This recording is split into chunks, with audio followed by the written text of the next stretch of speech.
হচ্ছে চাটাইবাদি বিক্রি করছে, মানে অনেক জিনিস মোমবাতি চাটাইবাদি ধনতেরাসে আজকে দিতে হয়। আর লক্ষ্মী গণেশের যে মূর্তি প্রতিমা, অনেকটা লোকের ভিড়, যে আজকে ধনতেরাসের জন্য প্রচুর লোকের ভিড়। এইখান থেকে আমি কিছু চাটাইবাতি নিয়ে নিলাম আর মোমের জ্বালানোর জন্য কিছু সলতে। কষ্ট করে বাইকটাকে ওই পাশে রাখলাম। এখানে তো যা ভিড় হচ্ছে, সব সময় ভিড় হয়।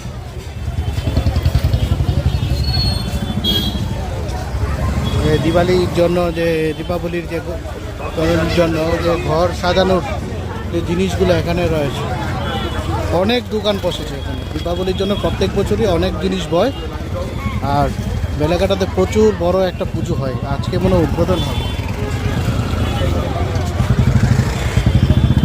পুরো এই বাজারটা যে কোনো উৎসবের জন্যই বিখ্যাত, খুবই সুন্দর। অনেক মানুষের ভিড় হয়, মানুষের সমাগম হয় সুন্দর। আর এখানে দেখুন সুন্দর সুন্দর বাজিও রয়েছে। বাজিগুলো তো আমাদের তো ছোটোবেলায় ফোটাতাম, এখন আর ফোটাই না, যা লোকের ভিড়। এমনি মানুষের ভিড়, আর গাড়ি ঘোড়া তো অজস্র গাড়ি ঘোড়া, বলে লাভ নেই।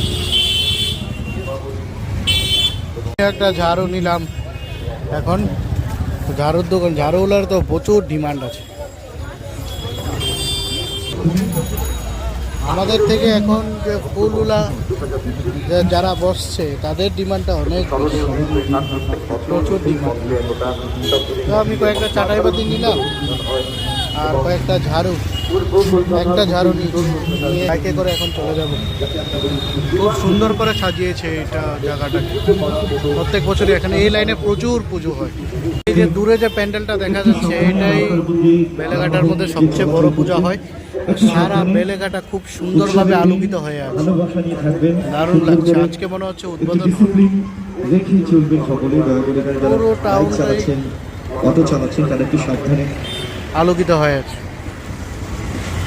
সন্ধ্যা থেকে খুবই সুন্দর লাগছে। আমাদের গলিটাতেও কালী পূজা হবে, তো আজকে সুন্দর লাইট লাগিয়েছে ওরা। গলিটা পুরো আলোকিত হয়ে গেল। যার যার মানে প্রত্যেকটা বাড়ির মধ্যে দেখছি সবার বাড়ির মধ্যেই লাইট লাগানো, দারুণ লাগছে। দেওয়ালিতে খুবই সুন্দর লাগে। এই জায়গাটাই কালী পূজা হবে, খুব সুন্দর হয়েছে।